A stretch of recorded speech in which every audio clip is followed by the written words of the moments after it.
L'argot, niveau B2. L'argot est un vocabulaire très riche. L'argot a des formes multiples. C'est un code entre vos amis et vous.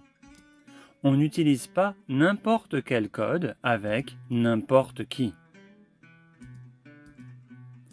S'il vous plaît, pas de confusion entre argot et vulgarité. L'argot n'est pas nécessairement vulgaire. Par exemple, en argot, une voiture égale une bagnole. Ce n'est pas vulgaire. Les mots vulgaires ne sont pas nécessairement des mots d'argot. Par exemple, traiter quelqu'un de fumier, c'est vulgaire, mais ce n'est pas de l'argot.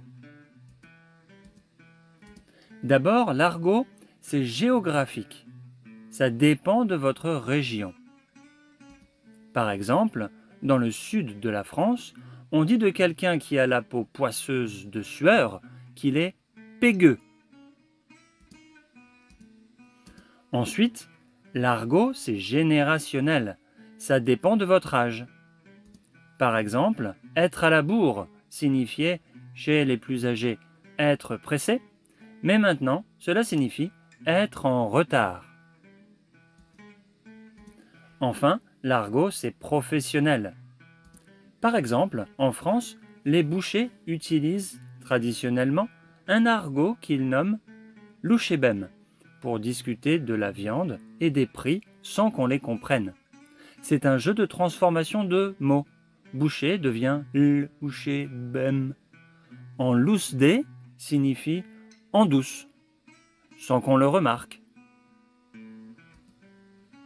Ces mots et expressions n'ont rien de vulgaire. Cependant, vous ne pouvez pas les utiliser avec n'importe qui, parce que tout le monde ne les comprend pas. Vous devez aussi faire attention à votre niveau de langue.